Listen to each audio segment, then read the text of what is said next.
to MLB Live Before Lock. I'm your host, Neil Orfield, joined once again by DFS legend Terry McBride. This show is sponsored by Odds Shopper, which features hundreds of bets daily to give you the edge you need in sports betting. While you're coming in, don't forget to give us a like and subscribe so you can keep up with all of our shows, DFS offers, giveaways, and much more. Once you subscribe, hit that notification button to get alerts when our shows go live. Be sure to also check out today's free premium tools and data, which are NBA player rankings, MLB ownership rankings, NHL player projections, and PGA top golfers. Terry, we got a 7-game slate tonight. Sounds like you didn't really play the early slate, but this should be a fun one. Are you excited about today's slate? And is there anything that's sticking out to you about it?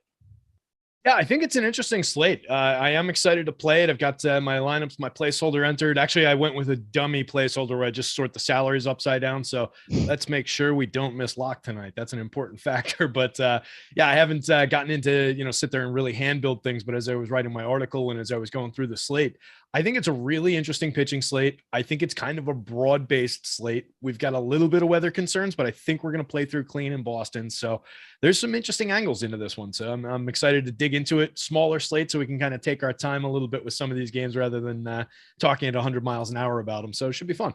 Yeah, we haven't got to do many small slates. Seems like every time we're on together, it's like 11, 12 games. So yeah, this will be a fun one. Yeah. All right, yeah, let's dive in right away.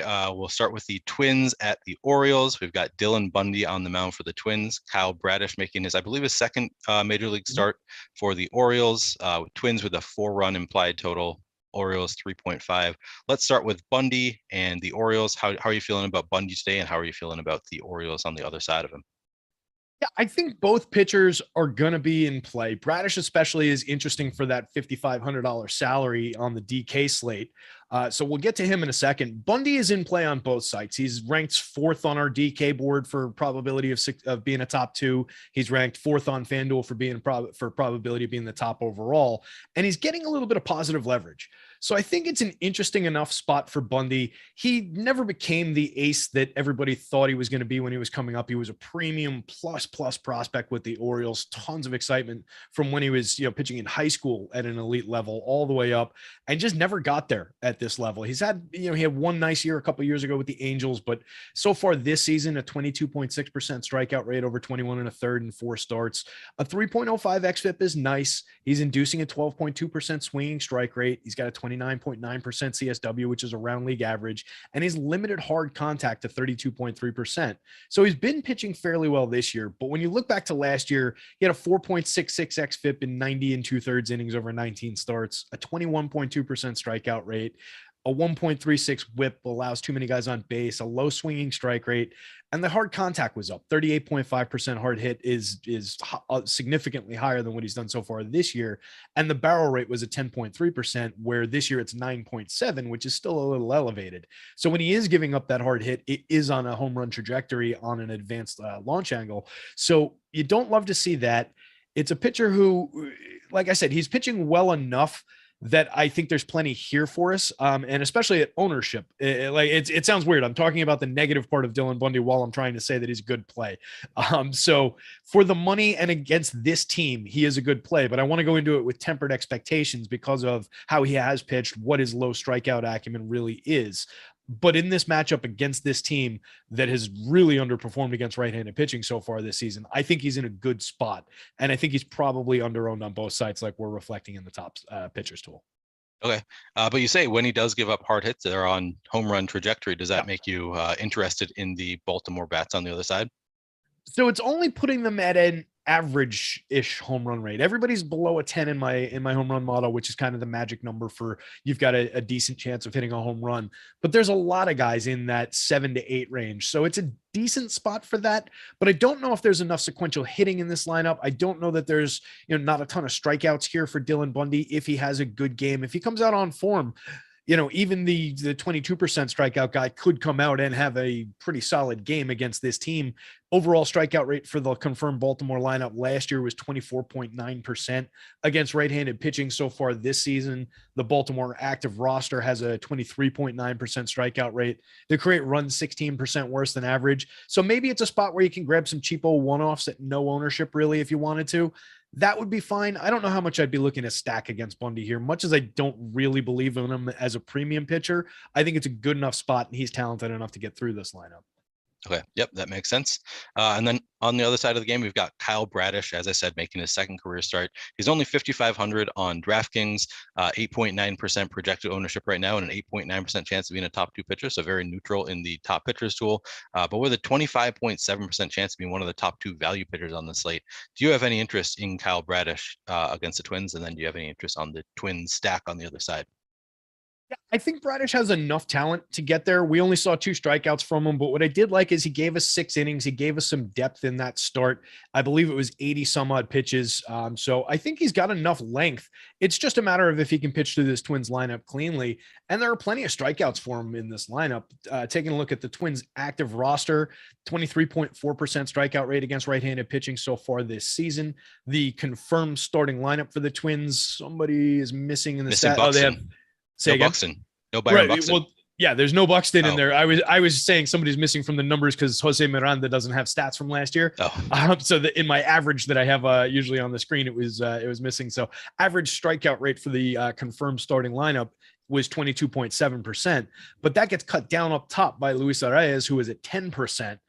It immediately jumps. The next lowest guys are Carlos Correa and Jorge Polanco, who were both around 18. But you've got 25 and several other high 20 marks in there with Gary Sanchez toward the back of this lineup too, or Shella, Gilberto Celestino. So there are plenty of strikeouts here. And as you mentioned, no Byron Buxton. You take the superstar out of the lineup, it's definitely a downgraded Twins lineup with a ton of strikeouts in it. So I think for the price and for the lack of ownership, I'm surprised Bradish isn't drawing more popularity at 5,500 on the DK slate. He's definitely an interesting SP2 over there. I think it would be a stretch to give him any shares at 6,700 on FanDuel where you only need one pitcher. There's just too much quality in very, very good spots on that site. But as an SP2 where you need 2 of them, I definitely think he's interesting. Yeah, I think so too. I think I'm going to be playing some Bradish on DraftKings. Yeah, I think I agree with you on FanDuel as well. Just, you don't usually want to go that cheap on FanDuel because you need at least 40 points out of your starting pitcher probably on FanDuel in any given slate, maybe even more than that to really be competitive. So yeah, I'm probably not going to be going there a ton on FanDuel. Yeah, most nights. And it's a situation where you've got, we'll get to Giolito and Freddie Peralta, who are both the top end of the board. They're both in spectacular matchups.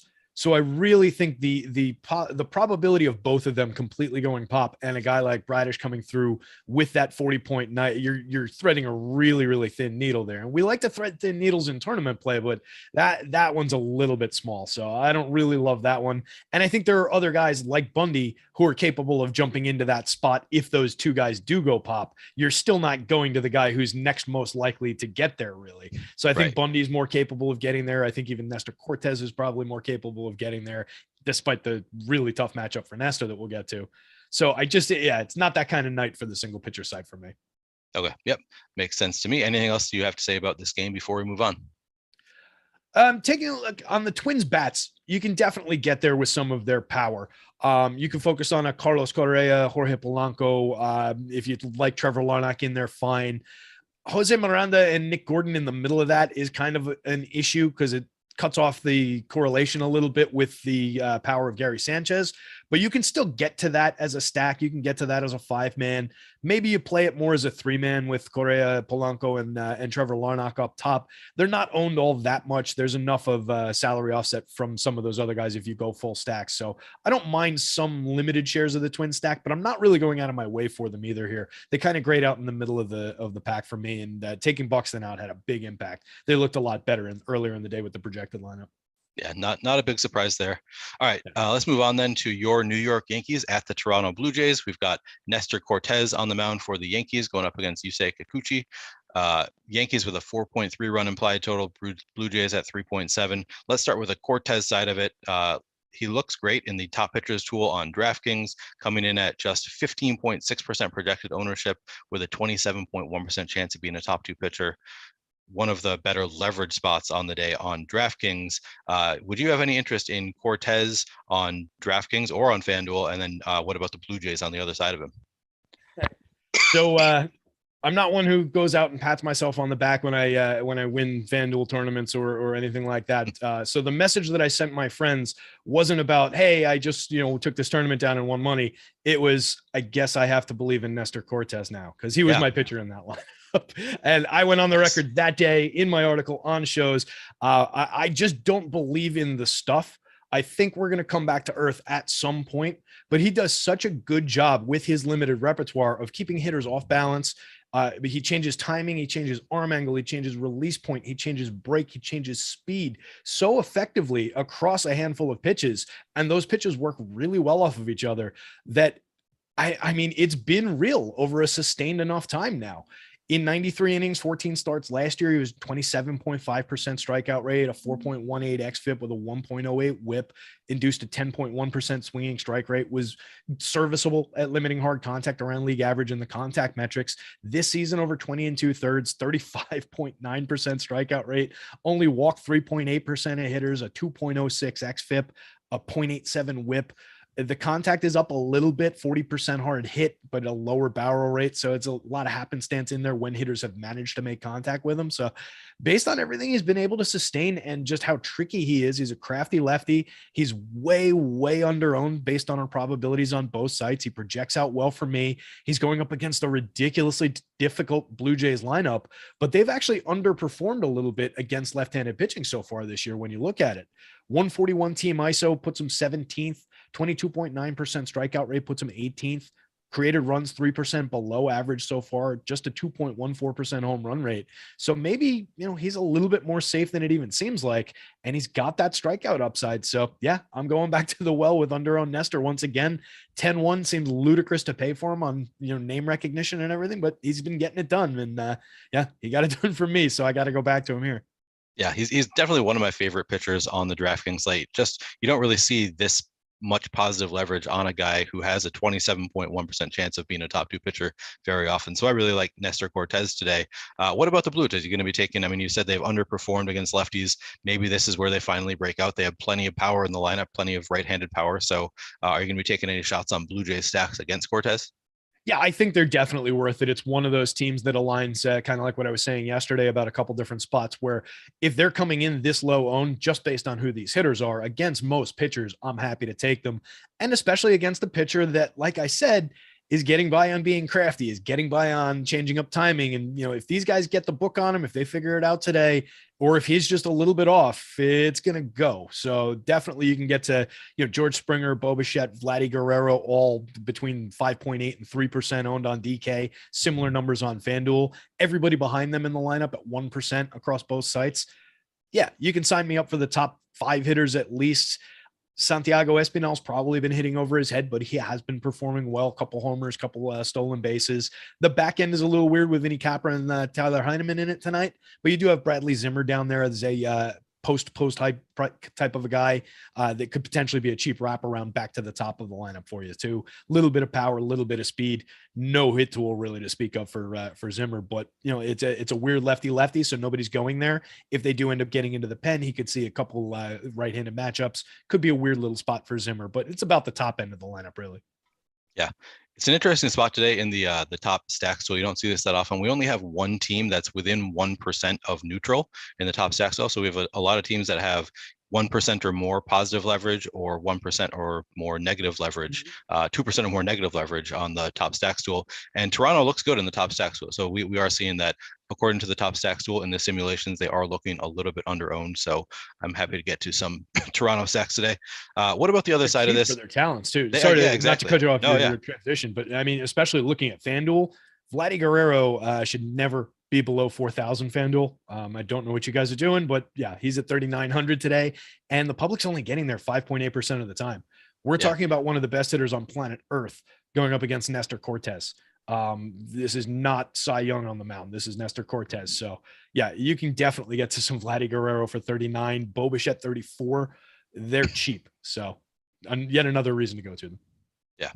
And on the other side of it, so I said Nestor Cortes, one of my favorite pitchers to target on the slate, but Kikuchi actually looks pretty good in the top pitchers tool as well, coming in on DraftKings 9.5% projected ownership with an 11% chance of being a top 2 pitcher and a 21.5% chance of being a top 2 value pitcher at 6,300 salary. So he looks pretty good on DraftKings as well. Do you think you're going to be going to any Kikuchi on FanDuel, or would you at 6,300 on DraftKings? And then on the other side of it, do you like the Yankee stack going up against him?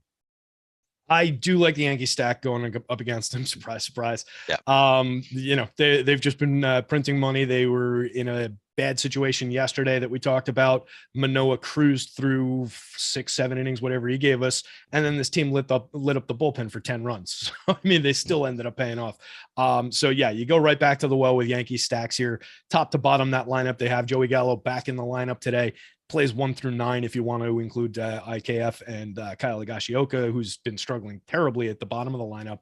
IKF's been displaying his hit tool. He's led the American League in singles last year. That's who he is, but he's serviceable for some correlation there. But it's really about the top 7 hitters in that lineup. I understand you say Kikuchi and the ownership, the 9.5% that he's drawing. I understand where we have him rated on our board and that he's got a little bit of positive leverage. I really don't want any part of it. He's not a pitcher that I trust. He had an outlier 24.5% strikeout year last year and a little bit in the pandemic shortened year. Before that, he was in the teens in terms of strikeout rate. That's where he's landed again this year. So far this year in 14 2/3 over 4 starts, he's walked 18.1%, struck out 18.1%, a 5.29 xFIP, a 191 whip, just putting the world on base against him. Only a 21.3% called plus swinging strike rate, so not anywhere near the plate. And most concerningly, across when he was quote unquote good last year, not my words, still a 47% hard hit rate and 11% barrel rate, 91.9 miles an hour average exit velo. And that's sustained this year, 47.8% hard hit, 8.7% barrel rate, 91.6 mile an hour average exit velo. He keeps the ball down a little bit at 5.1 degree average launch angle this year, 7.9 last year. So it's a little bit difficult to elevate against him. That's the only saving grace here. Against a homer happy team like the Yankees, I don't trust those contact metrics whatsoever, particularly not if he's going to be nowhere near the plate and walking the world. It's a patient team. They know they look for walks. That's what this team does. So it's just not the right pitcher to go up against the Yankees. So I won't be there, and I'll be gladly stacking Yankees. But I do understand for the 6,300 on an any given day kind of a game, and with a strikeout happy lineup going against him, if you get the version of Kikuchi that knows how to strike hitters out from last year, then he could have a good game here. I see it much more going the other way. Okay. So the Yankees fan is telling me to jam the Yankees. Don't play the pitcher against the Yankees. Now, Kikuchi looks good in the tools, but the Yankee stack also looks phenomenal. Cue the Kikuchi no hitter so that we can exactly that 2-minute rant that I just went on. Yeah. No, that was pretty good. That was solid analysis. Getting deep into the actual baseball here. But the Yankee stack, even in the top stacks tool, completely unbiased. Terry doesn't as far as I know, Terry doesn't run the simulations for us or doesn't add his Yankee bias into it. We've got the Yankees coming in at 6.6% projected ownership with a 10.3% chance of being the top stack, which that surprises me that they are, being the Yankees going up against Kikuchi, who is not an imposing pitcher. I'm pretty surprised to see that they're only coming in at 6.6% ownership on the stack with a 3.7 leverage score. We could see that change as we get closer to lock. So I'd be paying attention to that, but yeah. Yeah, I think it might go up because when I saw that today, it was before I looked at the pricing. So I said, they must have priced up the Yanks. They must, for them to be that low owned and that positively leveraged. And they really didn't. I mean, Aaron Judge, 5,900 is aggressive, 4,600. He's been on fire, 9 home runs. He's tied for the American League lead with his teammate, Anthony Rizzo. He's hitting right behind him. Rizzo is 5,200. He's getting on 2.4% of the time. It's a lefty, but I don't really care with Anthony Rizzo. He's talented enough to overcome it. He's 4,100 on the FanDuel slate, similarly low owned. And then you get immediately down to Giancarlo Stanton, 3,300 on FanDuel, 4,600 on DK, one of the best power hitters in the game. And it goes down from there. So there are cheap bats in this lineup that are completely underowned. Joey Gallo has a career 270 something ISO against lefty pitching. He's just Joey Gallo in all circumstances. So yes, he might strike out 4 times. He also might come up with 2 home runs for you tonight. He's going to be too low owned. And he's very cheap. Lots of reasons to go to the Yankees. I think people are just burnt out on playing them. They've won 11 straight. People don't like the team in general, nationwide, and they're finding excuses to go away from them. If you like money, play the Yankees. Yeah, as a Twins fan, fuck the Yankees, but also do play them in DFS. They look good. They are the top leverage. Good answer. They beat us in the playoffs every year. It's like the Twins look good. Anytime the Twins look good, they get the Yankees somehow in the first round of the playoffs and just get crushed. So not a fan of the Yankees. The mid-90s, yeah. I have not really enjoyed that. But yeah, the Yankees do look really great today. Anything else you want to say about this game before we move on? No, I think we covered all 4 sides of it. Okay. Before we move on to the next game, let me tell you what you can get with promo code Luca today. To start May off right, we have launched one of our best offers of the year for new Osmo Plus users. Get $7 for a full 7 days of Osmo Plus Platinum. That's 77% of our usual weekly price when you use promo code Luka, that's Luka at checkout, or simply just click the link in the video description below to claim your 7 for 7 right now. This will give you access to everything we have to offer for every DFS sport, including player projections, ownership projections, our NBA boom bust tool, lineup builders, and so much more. With NBA winding down, if you're looking to get started with MLB DFS, as I assume you are since you're here, then this is a great opportunity to take advantage. We also have our all new F1 projections, USFL, tennis, soccer, almost any DFS sport out there. We have some tools for it to help give you that edge. That's $7 for 7 days of Osmo Plus Platinum with promo code Luka, or just click that link below to activate. Again, this offer is for new Osmo Plus users only. Please note that Fantasy Cruncher is an add-on and can easily be added with these packages at checkout, but is not included in our base packages, nor are the high stakes NBA DFS ownership projections for the playoffs, which were recently released. Stop guessing, start winning, join Osmo Plus today. Once I have a better understanding of everything that is in that promo, I'm going to stop reading it and just kind of give you the Cliffs Notes. But for now, there's just so much in it. It's hard to remember everything. All right, moving on to Los Angeles Angels at the Boston Red Sox. We've got Reed Detmers on the mound for the Angels against Garrett Whitlock for Boston. The Angels coming in with a 3.9 run implied total. Red Sox at 4.6, looking pretty good. First off, do you have any interest in Reed Detmers going up against the Boston Red Sox, or the Boston Red Sox lineup on the other side? Yeah, it's probably more about the bats in this one for me. I have a little bit of concern about the weather up there still. It's cleared slightly in terms of, depending on where you're looking, it might have gone from red to yellow because it went from 52% precipitation to 49%, which is how they do it over there. So it hasn't changed all that much. And I just pulled up one of my new little go-tos is when I don't have a good feel for the weather, I've been looking for traffic cams in the area. So I just pulled up the American Meteorological Society on weatherbug.com. Thank you to those guys. And it looks really ugly by Fenway Park right now. It's gray. It's overcast. It seems like it's going to be raining. There's rain in the forecast through the night, but it's light rain. So it's one of those situations where it's difficult to tell. It seems like they're going to play. They've both announced their lineups. I haven't seen anything about a delayed start, anything like that. But what I fear in this situation with two young pitchers on the mound who have already been limited in their pitch counts going into the season, I fear the start and stop.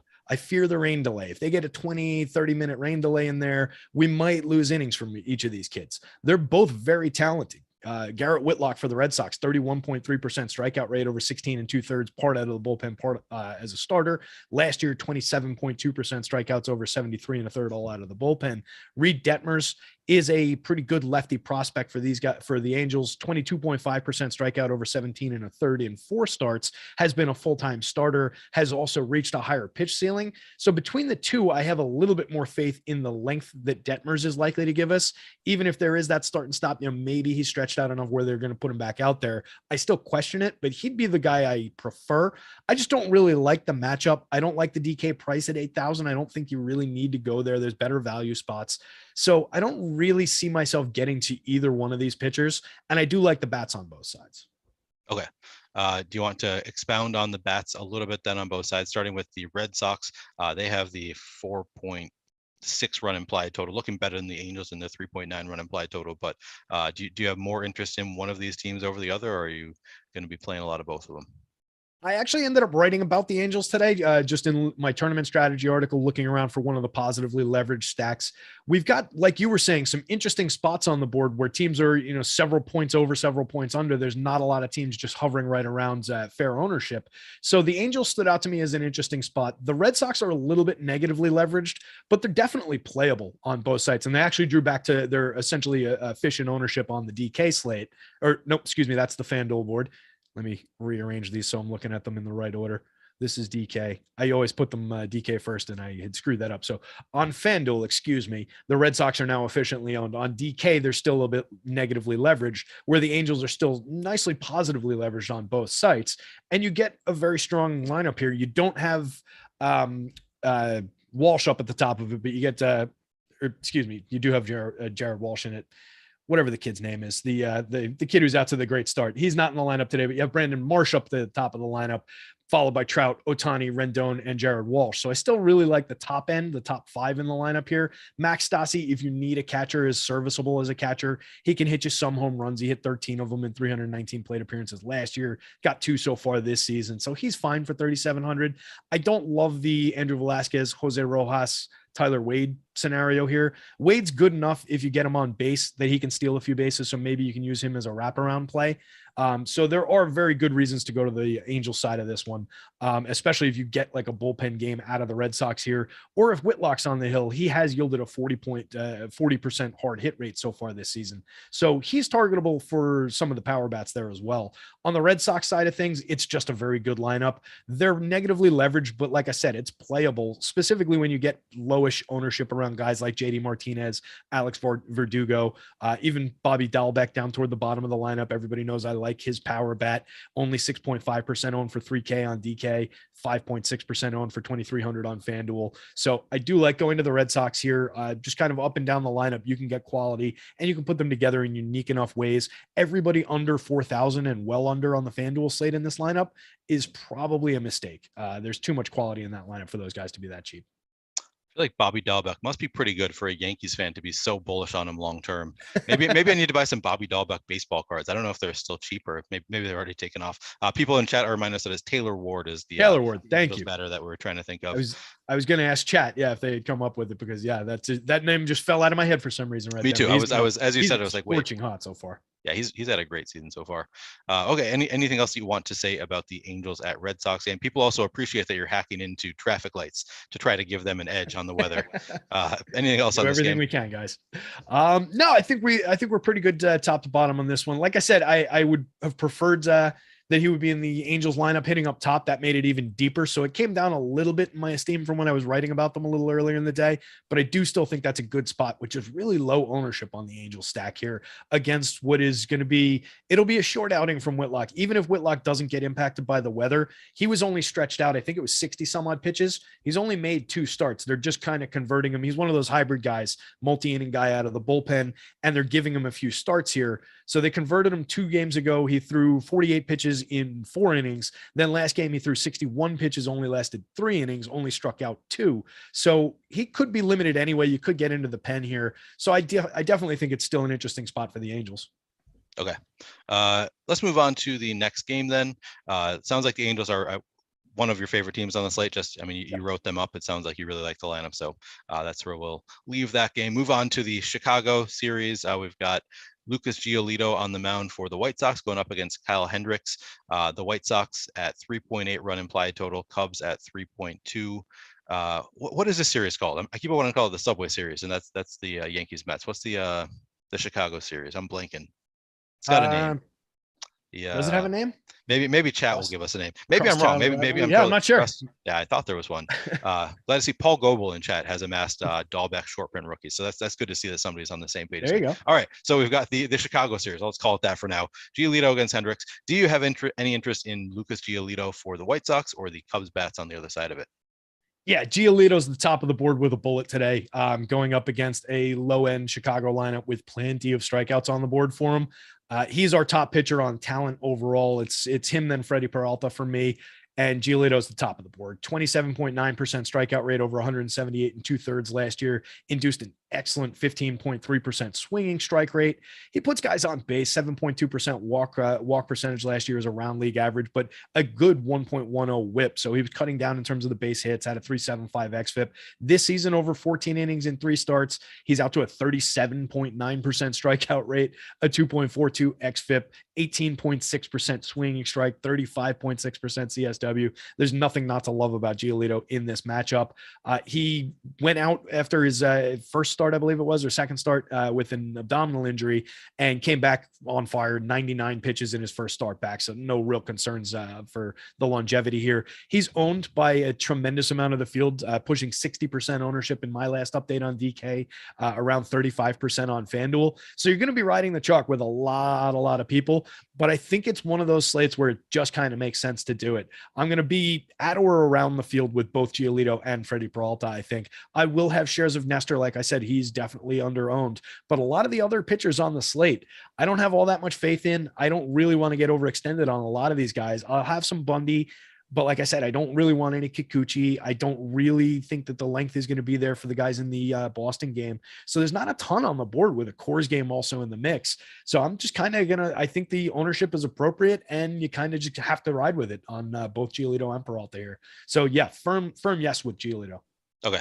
Yeah, I was wondering if this was a spot where maybe you were okay with the chalk. I mean, I'm usually going under the field on guys like Giolito, just where he's in the top stack school on DraftKings, coming in at, as you said, 58.6% ownership on DraftKings with a 35% chance of being a top 2 pitcher, 19.6% chance of being a top 2 value. But I've come around a little bit to your way of thinking. I'm probably going to be under the field on him, but maybe I don't need to be drastically under the field, because you can get different with your bats. And really, if Lucas Giolito is, the third best pitcher on the board today, that probably means he's putting up 24 fantasy points. He's probably within 5 fantasy points of the top 2, and you get more different.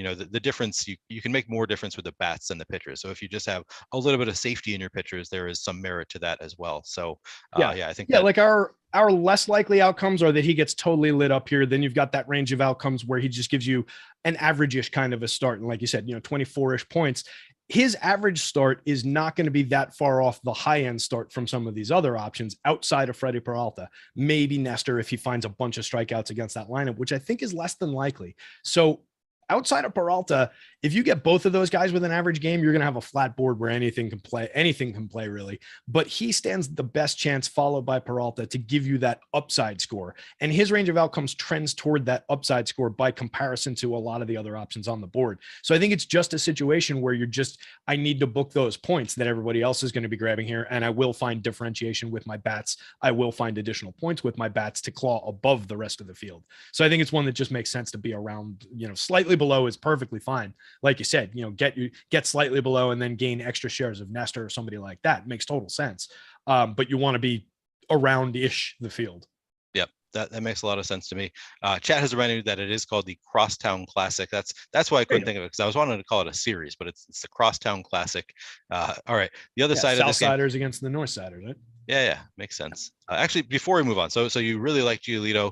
Do you see any merit to getting into the Cubs stack, just because, you said that Lucas Giolito has had some walk problems, so maybe he's having a wild game. He gets run out of the game in the 5th inning. The Cubs walk a lot early. They, put up some home runs later on in the game. Do you see any merit to playing the Cubs in what I presume is going to be a low-owned spot for the stack, coming in at 0.7% ownership? So any interest there? They're definitely low owns.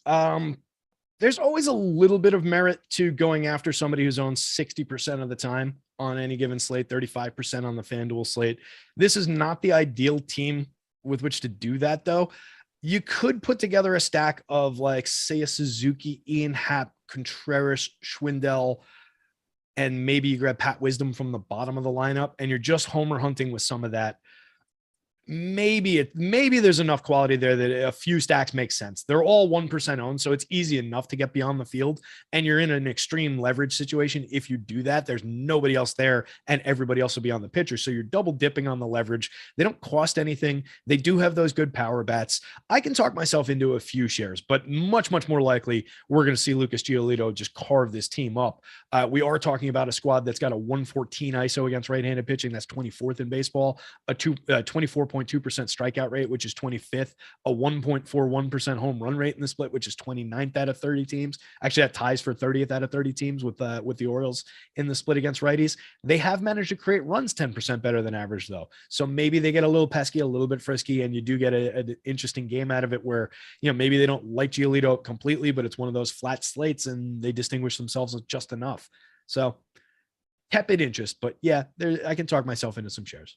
Yeah, you're probably not getting there in your first 5 or 10 lineups, but in a 150 set, I think I would probably try to come close to or over the field. And really, you're going to have to force it. I think they're probably not going to project well enough that they'll make it into your lineups unless you give them a boost to the stack or to individual players. But I think it's a fine spot to get a little bit above the field, given the 1.1% ownership on the stack, 1.8%. And the question does come in, though, for every time I say, all right, let me grab some of that leverage and go against Giolito and grab some of these Cubs. And I'm getting to Happ, I'm getting to Suzuki, all 1% owned, but I am sacrificing under-owned Yankees shares against a pitcher that I think is a total punching bag. That concerns me. Every time I make that decision, I'm going away from something that I like a lot better to go to a very flawed lineup of bad hitters against one of the best pitchers in baseball. So there's always that consideration in the back of the mind. But from game theory perspective, I think you do gain something from attacking the leverage in a little tiny pocket of your 150 lineups. Yep, that makes sense to me. All right, and on the other side of this, we've got Kyle Hendricks going up against the White Sox. Do you have any interest in Kyle Hendricks or the White Sox bats on the other side of it? I guess you can justify 7,400, the 15% ownership on DK. That's probably around appropriate for who he is. I don't love Kyle Hendricks. I almost never roster him for DFS.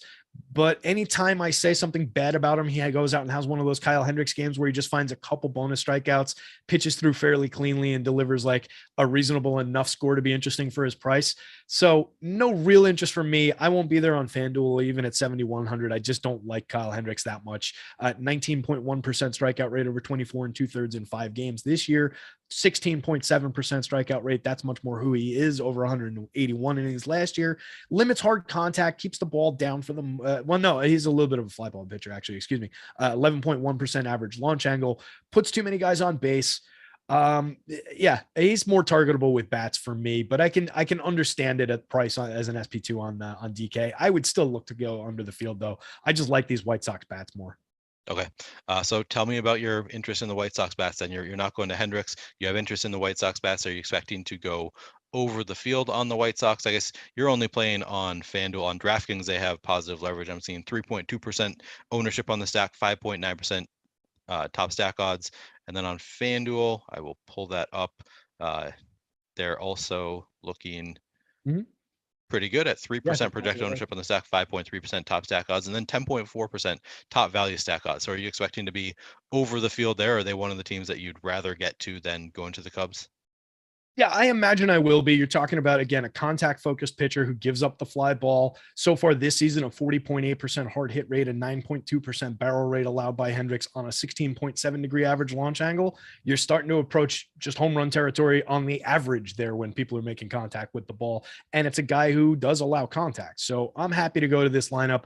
The thing about the stack numbers too, the ownership is a little bit skewed. You have on DK, for example, Timmy Anderson, Luis Robert, and Yasmani Grandal, 3 of my favorite hitters in the league, are 6.5%, 5.9%, and 9.3%. Everybody else in the lineup, Jose Abreu included, AJ Pollock included, in the 1 to 2% range. So these guys are actually low owned. They're pretty discounted. Jose Abreu, again, 4,200 on DK, 3,100 on FanDuel. I know he's out to a 215, 319, 329 start with only a 114 ISO. This is Jose Abreu. He hit 30 home runs last year, 219 ISO, has done that multiple times. I have no issues including him in a stack here.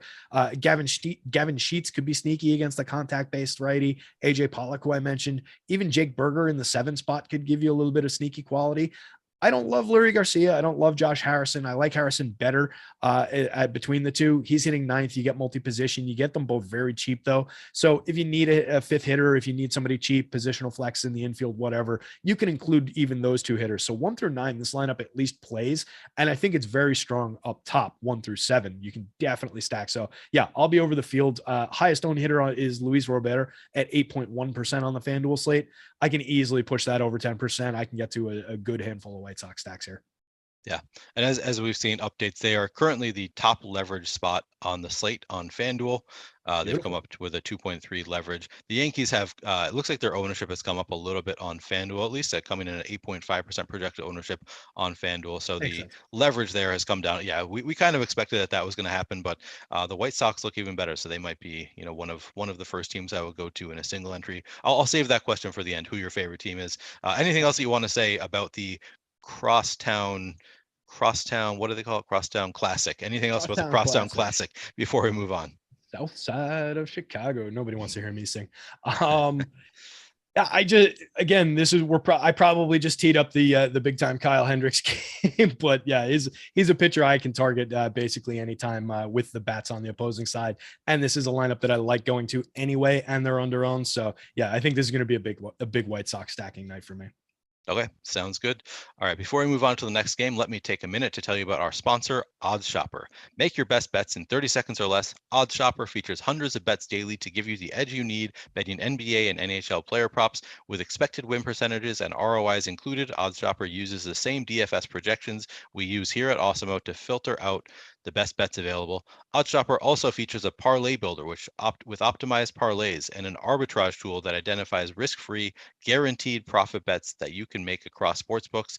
You can find the link to OddsShopper in the description of this video, so head over there and start making smarter bets now. I'm really sad that I can't sports bet here in Minnesota, because this tool would be awesome. Free money, arbitrage tool that identifies risk-free bets. That's I would love to have that here in Minnesota. Huh? Yeah, that's looking for. I think it'll come sooner rather than later. So I am looking forward to the day that I could do that in Minnesota. Maybe I'll start driving the half hour to Wisconsin to make it happen. I don't know. Oh, there you go. Haven't been doing that yet, but maybe I'll start. All right. We'll move on to the next game. We've got the Cincinnati Reds at the Milwaukee Brewers.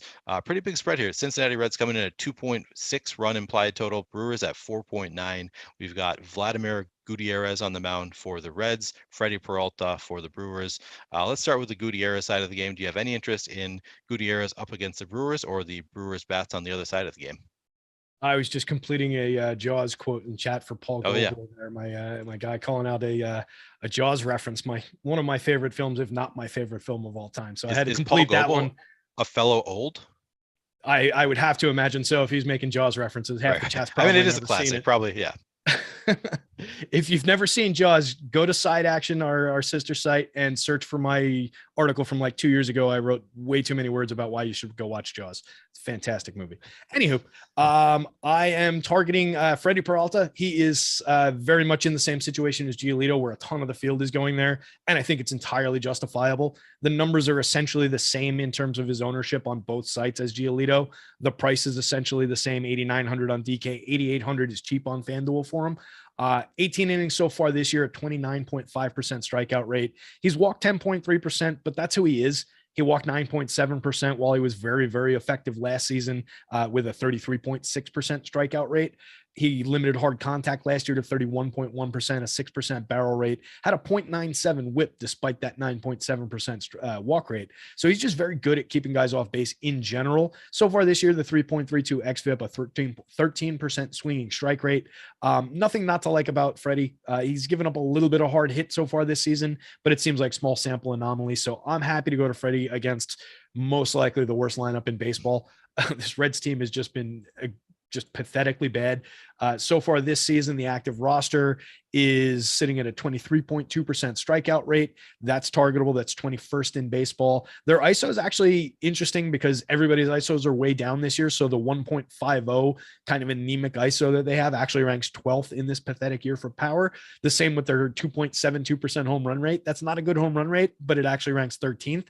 But their run creation, despite those, technically good for this year power marks, their run creation is 28th in baseball in the split, 81 WRC plus, 19% below average creating runs against righties. Every reason in the world to expect that Freddie's going to go out here, have a clean start, have a start where he racks up a bunch of strikeouts. It's the exact same scenario where I think it's justifiable to be right around the field with him. If you're able to put them together, Giolito and Peralta in a lineup on DK where you need two pitchers, so much the better. It's difficult to do with the pricing the way it is.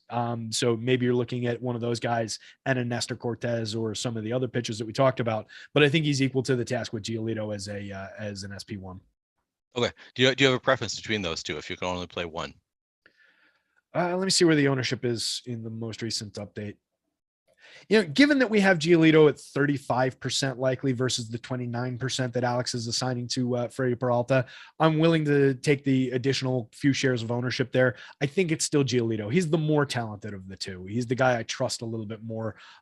Freddie Peralta is very, very good, but he's maybe not Lucas Giolito good. So just on talent, I think I would go to that, but both are very strong options. So I will say it just flipped. I just refreshed right as you said you were going to look at yours. And now we have Freddie Peralta at his ownership has come up to 60%, but he's also now got a higher likelihood than Giolito as being a top two pitcher on DraftKings for what that's worth, just based on the latest sim. So he's come up to 34.3% top two pitcher odds, Giolito at 30.5. But Giolito also 12% less owned than Freddie Peralta. So I would imagine you're still sticking with Giolito as the pitcher you have more confidence in.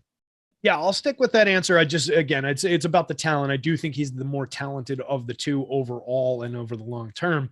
And I like the ownership dipped down to 48.2%. So you're not gaining leverage necessarily, but you're gaining a little bit of ground, clawing back a little bit of ground there. So yeah, I would still go with Giolito there if I'm gun to my head between the two. Okay, so given that you are liking Freddie Peralta here, are you going to be playing any of that red stack up against him just for ownership being low, and any reason to play the red stack here? Really see the need. I mean, again, it's that situation where if you want to go after somebody who's 60% owned now, then sure. But Tyler Naquin, Brandon Drury, even Tommy Pham. Tommy Pham's good. He's hitting the ball hard, but he's Tommy Pham. He's not a superstar. Mike Moustakas, Colin Moran. This is not really the lineup for me. Maybe a couple shares because they're all 1% owned outside of Mike Moustakas, who's 4% owned because he's mid priced on DK. Everybody 1% owned on FanDuel. There are multi-position guys at around the minimum price, so they're at least somewhat interesting for that. But going up against a guy who I think is just going to sit these guys down with the strikeout one after another today, I really don't see a lot of upside in that. So maybe with very, very limited expectations of any kind of results, you can grab a few leverage stacks, but I don't really like it. Okay. And then on the other side, we've got Vladimir Gutierrez. I think the best reason to play him is that he is the cheapest pitcher on the board. So theoretically, he allows you to get to lineups that no other pitcher gets to. He looks solid in the top pitchers tool at 1% projected ownership, 4.4% chance of being a top two pitcher, 17.9% chance of being a top two value pitcher.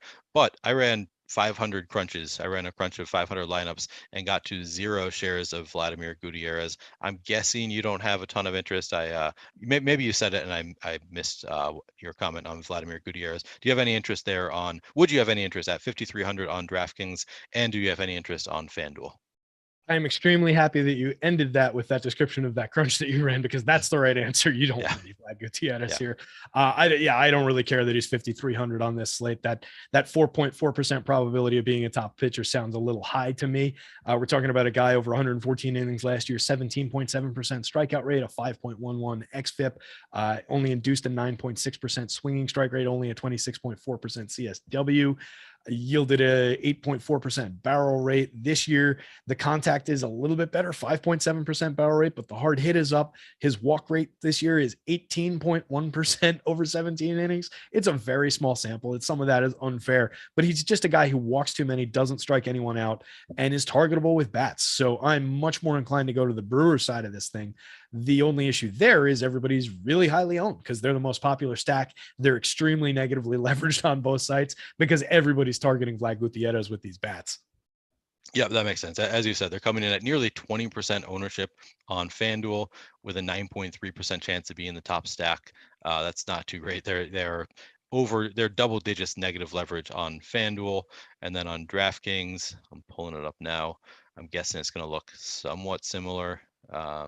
Coming in at 18.8% projected ownership with a 9.9% chance of being the top stack. So nearly double digits negative leverage on DraftKings as well. Plenty of reason not to go to the Brewers, even though you don't love Gutierrez here. Are you going to be full fading them, or do you think you're going to get to some Milwaukee stacks just because they are, one of the better teams in terms of top stack odds? Yeah, I do think it's a very good spot and worth going to. So it's not a full fade by any means. It's a spot where I would look to make the right selections in the right combinations, try and get to, and this is, my sorting process kind of does that for me in that when I'm crunching 1,000 lineups out, they'll kind of fall into they'll fall in with a lot of common cheap spots, right? You'll get them a lot with some of the common cheap pitchers, some of the common stacks. So you've got to try and filter for ownership and leverage as one of your primary factors if you're running a sorting tool. If you're doing it the old-fashioned way and just picking lineups, look for some of those under-owned teams that we've discussed as your second stack with the full stack of Brewers. If you're full stacking them, it might pay more to look to 3-man stacks. And once you get to, you've got 20+% ownership on DK on Colton Wong, Willy Adames, and Christian Yelich, it immediately drops to 15.5 on Andrew McCutchen. You get a bounce back to 20-ish% around Rowdy Tellez, back to 15 around Hunter Renfroe. Luis Urias, owned only around 11.4%, is interesting there as well. So maybe you're 3-4 manning it with those guys, leaving out the top end of this lineup, because Colton Wong is good. Willie Adames is very good. Christian Yelich is a former MVP who's just been underperforming for 2 years, but you're not really cutting out you're not taking superstars out of your stack necessarily and going to back of the lineup guys by doing this. You're getting to some very similar plays. You're just trimming some ownership and some cost. So if you're rostering those guys, if you're looking for a lower owned stack, a lower owned pitcher in conjunction with it, I do think there are ways to make this unique enough. And I do think there's just major upside based on this pitcher followed by this bullpen. It's a very targetable spot for offense. Okay. Looks like we've got about 8 minutes left and 2 games and the Osmo Hall of Fame ahead of us. So we'll have to try to speed up a little bit here. I guess apologies. We can stretch out and take our time. Yeah. No, so sadly we can't stretch out. Anything else you want to say about this game before we move on? No, let's move on. All right. Got the question early on. How much Patrick Corbin is too much Patrick Corbin at 5,900 as an SP2 on DraftKings? One share. One share. So we're going up up against the Rockies in Coors Field. So you will not be playing any Patrick Corbin in Coors Field against the Rockies and their 5.7 implied run total. All right, this game could be played in like Ebbets Field with the 460-foot wall in center, and I still wouldn't want to get to any Patrick Corbin. And that's almost essentially the problem that he's facing here. This giant ballpark is just going to be death for base hits, even if they don't hit any of the out of the park. He's just not the guy anymore. Sitting at a 23% strikeout rate this year, fine, but he's got a 2.08 WHIP. He's walked 13% of hitters. What are we talking about? No way. 41.9% hard hit rate, 11.3% barrel rate. Last year, 40.7% hard hit, 9.2% barrels, 19% strikeouts. Pat Corbin is not the Pat Corbin of old anymore. Targetable for sure with bats here. Okay, so we are going to skip the Hall of Fame segment. So we do have 7 minutes to finish these last 2 games. That'll help us out a little bit. All right, so no shares of Patrick Corbin. You say that he is targetable with bats. So I take it you have interest in the Rockies bats and their 5.7 implied run total. Yeah, I'll have shares of Rockies bats. It's one of those course type situations where they're getting plenty of ownership. I'll try and duck and dodge my way around that depending on the confirmed lineup that comes out. But I definitely like the looks of a Connor Joe, a Randall Grichuk. Definitely like the looks of a CJ Cron and all his power going lefty righty against Pat Corbin. This could be a multi-home run night for CJ Cron. He's got 9 on the season. He's got a 386 ISO on the season. He costs 4,000. He's going to be owned significantly on both sites. I think he's well worth getting to. Ryan McMahon, lefty, no concerns against this lefty. Brendan Rodgers is interesting. Elias Diaz as a catcher if you need him in the middle of the lineup there. They can definitely play like 1 through 7. The back end is meh, but going up against Pat Corbin, yeah, figure out ways to roster Rockies. The ownership on DK is a little bit less because they're super expensive. They're difficult to roster on DK, but I do think that top end is worth getting to over there. Yeah, it's definitely a pay up to be. I mean, contrarian might be overstating it, but to pay up to get some positive leverage here. 15% projected ownership on the Rockies stack, 17% top stack odds. So a little bit of positive leverage. Really nice spot for the Rockies today. And then on the other side, we've got the Nationals coming into Coors Field. They have the second highest chance of being the top stack on the slate on DraftKings, but they have slight negative leverage coming in at 16.7% projected ownership, 14.9% top stack odds, and 15.7% top value odds. So I guess the value odds look better than the top stack odds. Do you have any interest in playing the Nationals today, going up against Austin Gomber? And then would you play any Gomber in your lineup sets going up against the Nationals? Now, for me, this is one of those Coors get away from type situations because we're getting 30-ish% ownership on the 2 hitters that I want from this lineup, Juan Soto and Nelson Cruz. Josh Bell hit one out last night, delivered. This lineup came through last night. Don't get me wrong. I'm saying, that I want to get away from it after they put up, I think it was 10 runs in a Coors game last night at very cheap prices and significant popularity. We're asking them to turn the trick again. We're asking a flawed lineup for a lot of runs on a slate where I do see a lot of runs from low-owned, star-laden teams like the Yanks. So I just don't like going to this lineup, even in this situation. And I think Austin Gomber is a pretty good pitcher. I'm not going to shares of Austin Gomber, but a 23% strikeout rate, 3.59 xFIP so far this year. Last year, 4.17 xFIP, 23.2% strikeout rate. He's good enough. He was decent at limiting hard hit last year, 33.5%. This year, he's been spectacular at it, 26.7% hard hit. Again, that's something that's small sample, 21 innings. That's going to come up. But against a bad lineup like this, if he can get around Nelson Cruz a few times, and Nelson Cruz shines against lefties, has for his entire career, massive home run rate, massive power. if he can get around him and, dance his way through Juan Soto, I don't really see much threat here. So I don't want to go to overowned Nationals. They're just too popular for me. I'll have a few shares around the edges, but I don't want to make them a target here. Okay, yep, makes perfect sense to me. So you're going to be playing some Rockies. You're not playing either of the pitchers in this game. You're avoiding the Nationals due to just being a little bit too chalky. Anything else you want to say about this game before we move on? Nope, I think we got it. All right, we are skipping the Hall of Fame segment. It was the exact same Hall of Fame segment as yesterday, so I think that that's pretty fair. Just one game left. We've got the Giants going up against the Dodgers. Alex Wood on the mound for the Giants, Tony Gonsolin for the Dodgers. We'll start on the Alex Wood versus the Dodgers bat side of the game. Do you have any interest in Alex Wood or the Dodgers and their 4 implied run total? Good pitcher in a tough spot. 19 and a third inning so far this season, 22.6% strikeout rate for Wood. He was better than that last year, 138 and 2/3, 26% strikeout rate, a 3.44 xFIP. The peripheral numbers, the ratios are all basically fine this season, basically in line with where they were last year. The barrel rate is up a little bit, but probably just a little small sample happenstance there. So I'm not really concerned. He's pretty low owned, 1% on DK at 9,200. 1.1% at 8,600 on FanDuel. It's easy enough to get beyond the field on what I do think is a quality pitcher. It's just the matchup. It's a brutal matchup against the Dodgers team that doesn't strike out very much, has essentially an all-star at every single position, as we've talked about numerous times. So it's very difficult to say that he's going to have a good start here. If we want to try and find some justification, so far this year, this Dodgers lineup has actually underperformed against lefties, 14% worse than average creating runs. That's surprising with an 86 WRC plus. Strikeout rate, 22.8%, is middle of the league, ranks 15th. Only a 120 ISO, 20th overall in baseball for the active roster. So based on this year's small sample, you can maybe justify it, but this is a much better team than that with a lot of really good righties in the lineup. So it's difficult to say that any of that is real. I would probably be more inclined to go to very low on Dodgers, even for the extreme salaries, but I think it's justifiable getting over the field on shares of Wood here. Okay. So you want to get a little bit, just at really low ownership. It doesn't take much to get over the field on Wood. So that makes sense to me. And then the Dodgers, coming in low owned today, 2.7% projected ownership on the Dodgers stack on DraftKings with a 5.9% chance of being the top stack. I imagine you're going to be playing some Dodgers stacks here. Yeah, high price, difficult to get to, but that's what makes them low owns. Mookie, Freddie Freeman, Trey Turner, Will Smith, Max Muncy, Justin Turner, Cody Bellinger. No reason not to go to any of those names in basically any situation. Figure out ways to stack them together. You can throw Chris Taylor in there as well. I know we're short on time. Okay. And then the other side, we have Tony Gonsolin, who also has some positive leverage, coming in at 8% projected ownership, 13.9% chance of being a top 2 pitcher, 9.3% chance of being a top 2 value pitcher.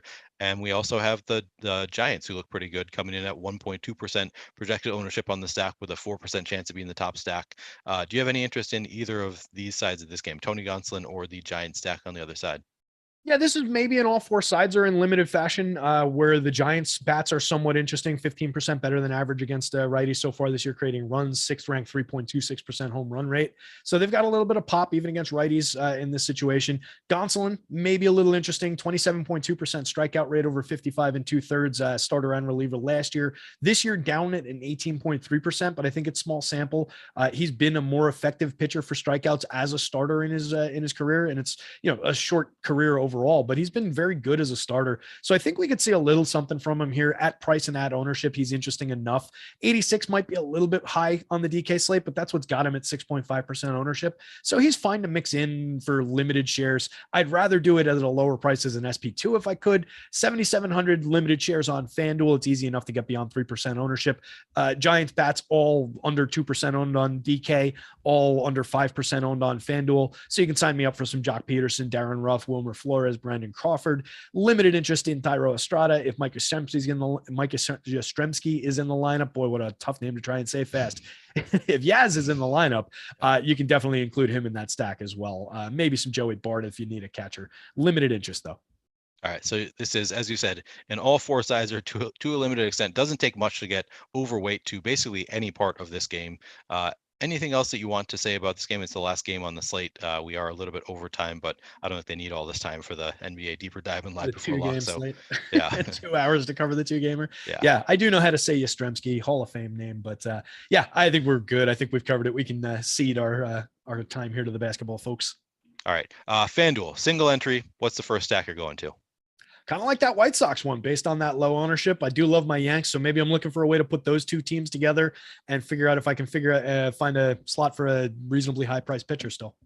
Yep, that makes sense to me. The Rockies look a little bit too good, but they're also going to have major ownership coming in at 16.1% ownership, 17.8% chance of being the top stack. Maybe the first place I'd go, but they are kind of high owned for that. So I like the White Sox call. That's probably a good call for single entry. What about as your pitcher? You one pitcher you can choose for a single entry. Who are you going to on FanDuel? I mean, for me, it's probably Nestor and that super low ownership and that leverage, but it's difficult at price, to put him together with those stacks that I want to get to. I might just save money and go to Freddie Peralta, who I do think has the exact same high end upside. So maybe it's Freddie just based on cost there. I think the guy who's got the best probability of hitting the top score in my model is Lucas Giolito. So I'm giving you a 3 for there. All right, love it. I'm sure chat won't turn down a 3 for. All right, thanks Terry. Appreciate the analysis as always. Thank you for watching. Give us a like and subscribe so you can keep up with all of our shows, DFS offers, giveaways, and much more. Once you subscribe, hit that notification button to get alerts when our shows go live. And also remember to subscribe to the Osmo Bets Best Discord. Check out Odd Shopper, link available in the description for this video. And stick around if you're playing NBA DFS tonight, the Osmo channel. We have the NBA Deeper Dive and Live Before Lock coming up next. Thanks for watching. Did you just read stage directions? What's that? Did you just read stage directions on that promo?